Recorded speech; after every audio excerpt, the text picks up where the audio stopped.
Le président Martelly est en Belgique ce mardi où il devra achever sa tournée européenne. Il s'est entretenu de la matinée avec le président du Conseil européen, Herman Van Rompuy. Une entrevue durant laquelle le chef de l'État a exposé la situation en Haïti et les progrès réalisés par son administration. Le président du Conseil européen a réitéré ce mardi l'engagement de l'Union européenne à soutenir Haïti, notamment en ce qui concerne le financement des prochaines élections auxquelles elle contribuera à hauteur de 5 millions d'euros. Herman Van Rompuy, qui s'exprimait à l'issue de sa rencontre avec le président Martelly, a par ailleurs félicité le chef de l'État pour son action qui a permis de surmonter l'urgence humanitaire post-séisme en Haïti. Notons que la délégation haïtienne doit revenir au pays ce mercredi. Mesdames et messieurs, 4 ans après le tremblement de terre de janvier 2010, je félicite le gouvernement et son président pour avoir réussi à surmonter, avec l'aide de l'Union européenne et de la communauté internationale, les urgences humanitaires les plus pressantes. Néanmoins, il y a encore des réfugiés dans les camps. Il s'agit d'un groupe particulièrement vulnérable dont les droits et intérêts doivent continuer à être protégés. Et j'apprécie les explications que le président Martelly m'a fournies à cette question sur laquelle tellement de progrès ont été faits. J'ai discuté aussi avec le président les défis auxquels fait face une large partie de la population haïtienne dans la lutte contre la pauvreté et les inégalités sociales. Le président m'a réitéré la détermination de son gouvernement de continuer à travailler pour redresser cette situation. Il m'a aussi expliqué, à partir de données macroéconomiques, les avancées impressionnantes les plus récentes. Il s'agit là sans doute d'un effort de longue haleine, mais qui requiert une volonté ferme et une vision claire du futur sur lequel on peut construire. En même temps, la consolidation des structures démocratiques et étatiques qui pourraient être achevées sous le mandat du président Martelly constituerait déjà un pas historique. Je ne peux donc qu'encourager ces efforts. Pour ma part, j'ai encore une fois reconfirmé au président Martelly que l'Union européenne restera aux côtés du gouvernement de son pays et soutiendra ses efforts afin de garantir un meilleur avenir pour le peuple haïtien. En preuve de solidarité, j'ai annoncé au président mon souhait de visiter l'Haïti en juillet prochain. Et je me réjouis de l'accueil chaleureux qu'il a donné à cette suggestion et de l'invitation qu'il m'a immédiatement étendue. Merci beaucoup et au revoir dans votre pays. Je tiens tout d'abord à remercier les pays de l'Union européenne pour leur aide précieuse à Haïti après le tremblement de terre. On dit que c'est dans l'adversité qu'on reconnaît ses amis. Soyez assurés, Monsieur le Président du Conseil de l'Union européenne, que mon peuple se souvient de la sollicitude des pays de l'Union européenne. Depuis mon accession au pouvoir, mon administration s'évertue à insuffler une nouvelle dynamique au pays. Nous avons relogé plus d'1 million de sinistrés du tremblement de terre. Grâce au programme de scolarisation universelle gratuit et obligatoire, 1 400 000 enfants vont à l'école aujourd'hui.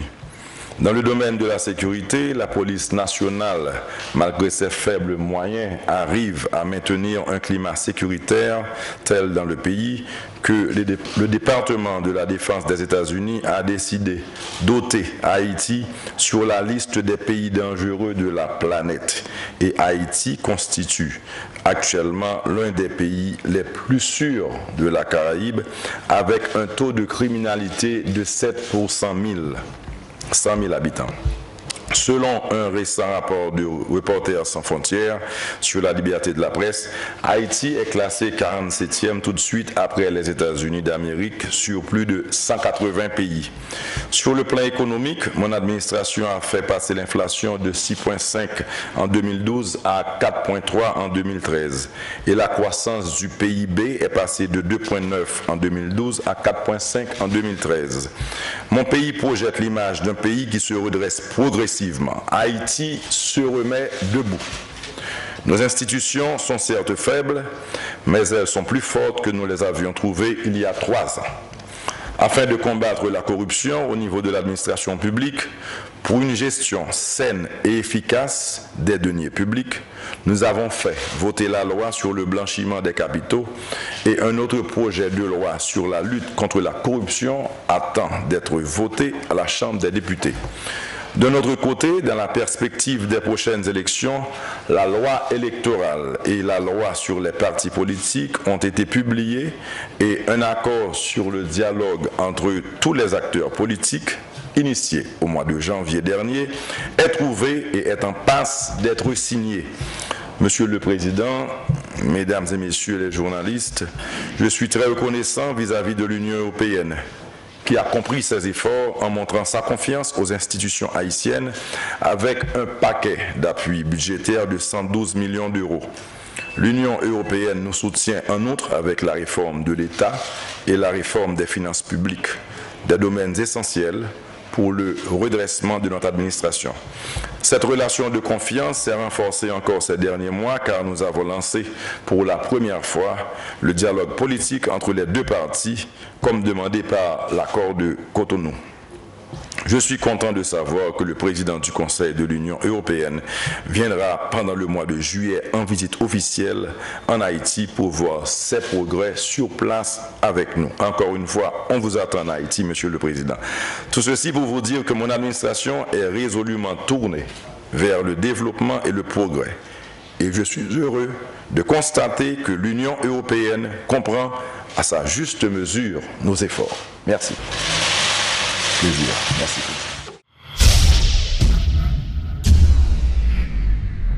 Cinq individus ont été appréhendés dans le cadre de l'enquête sur l'assassinat du coordonnateur de la POHDH, Daniel Dorsainville, et son épouse, Galdi Larèche. La police en a fait l'annonce ce mardi en présentant le bilan des activités menées par la DCPJ au cours du mois de février. Le porte-parole adjoint de la PNH a également fait état de 2 opérations qui ont conduit à la libération d'un homme d'affaires victime de kidnapping et au démantèlement d'un réseau de faux médecins qui opérait dans la capitale haïtienne.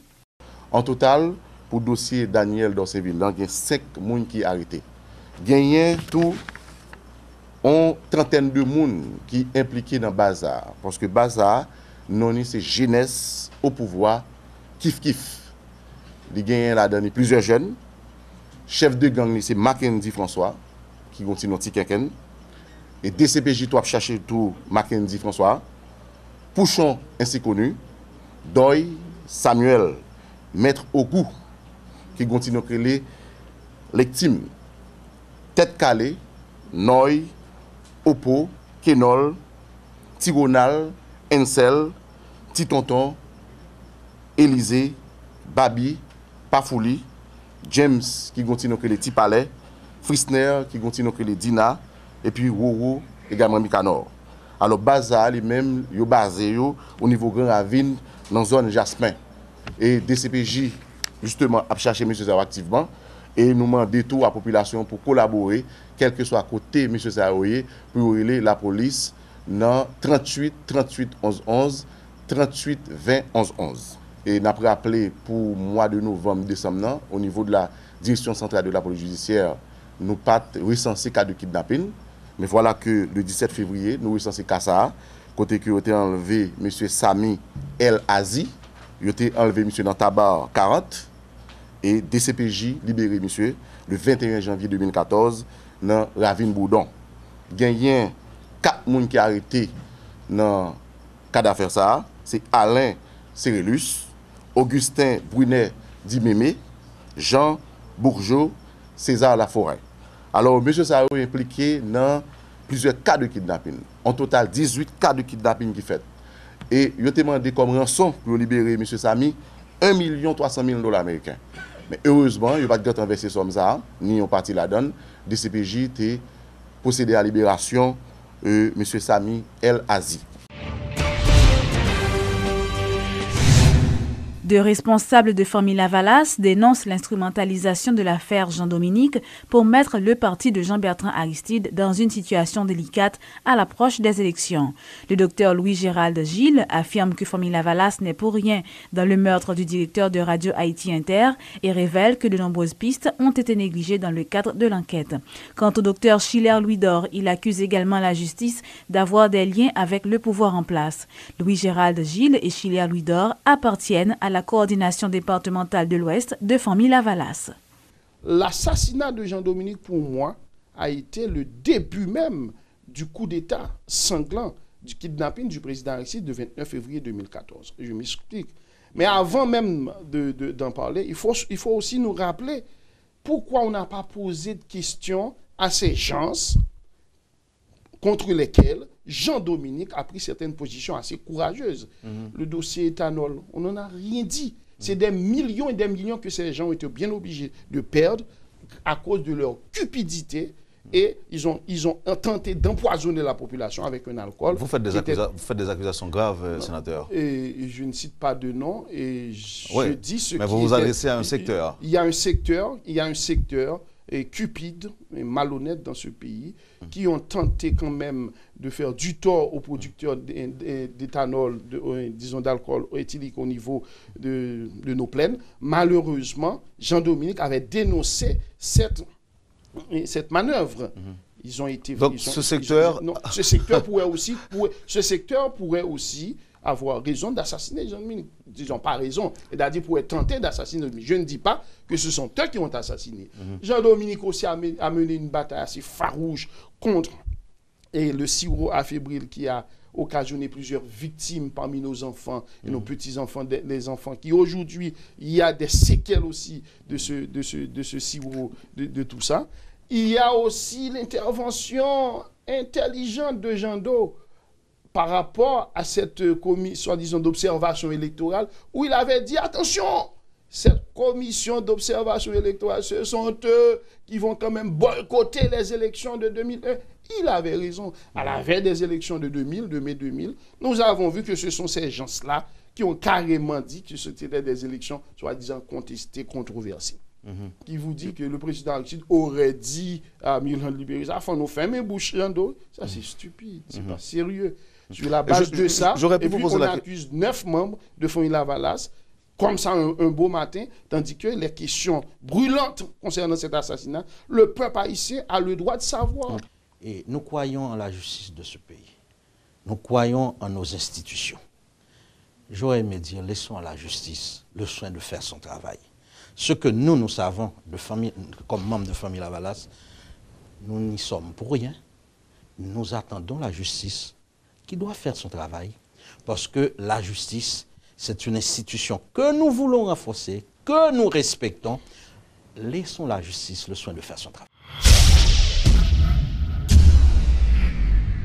Le ministère de l'Environnement a remis ce mardi un lot de matériel aux 50 techniciens frigoristes qui se sont spécialisés dans le recyclage et la conservation technologique. Selon le ministre Jean-François Thomas, ces spécialistes pourront aider à lutter contre la menace que représente le froid pour l'environnement, à savoir la détérioration de la couche d'ozone et les changements climatiques. De nos jours, tout le monde entend parler de phénomènes de changement climatique, et altération couche atmosphérique là, de agression que la paix subit tous les jours. Et une plus grosse forme d'agression gagnée, c'est pollution à partir de produits réfrigérants là, qui sont des grands pollueurs.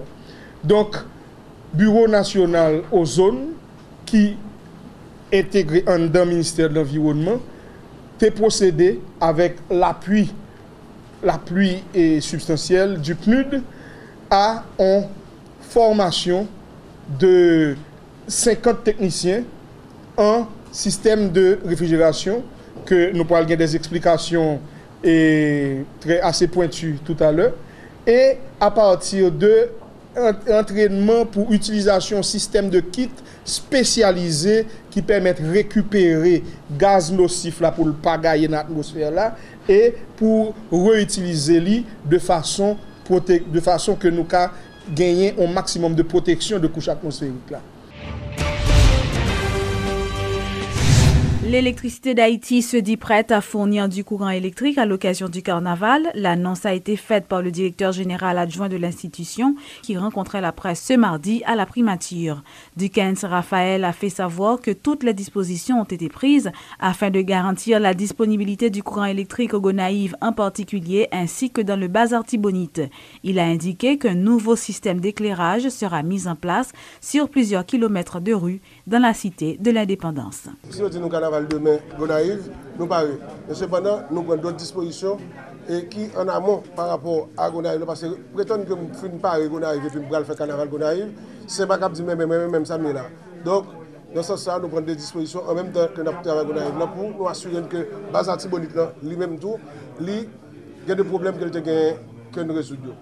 Et tant que nous faisons acquisition 4 moteurs, 9 pour et Saint-Marc, nous avons ajouté, nous avons 2 qui sont installés là, sorti là, c'est dans l'essai que nous avons fait aujourd'hui, que nous avons et 2 moteurs, ça a plus ajouté sur 2 autres qui étaient gagnés déjà. Donc, je m'assure que Saint-Marc va 4 moteurs pendant la période de carnaval là.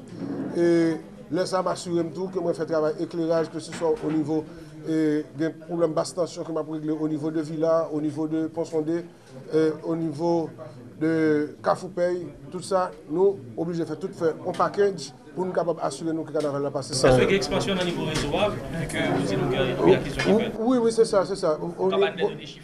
Parcours carnaval là fait 1,5 km. Plus l'éclairage que je fais dans l'entrée Gonaïves, dans la sortie Gonaïves, moi j'ai un travail qui fait sur environ 8 km de. Moi installé au moins 200 lampes qui pour éclairer et route dans les mondes. Nous profiter des moments pour nous mettre, électrifier, éclairer Parc Vincent de Gonaïves.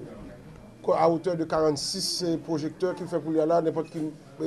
Gonaïves n'a pas de problème pour le jeu match. Nous refaire toute notre rue dans l'entrée-sortie Gonaïves, pour dire en termes d'extension de réseau, tout ça en cours. Pour me dire presque fini, moi-même à 95% fini avec eux.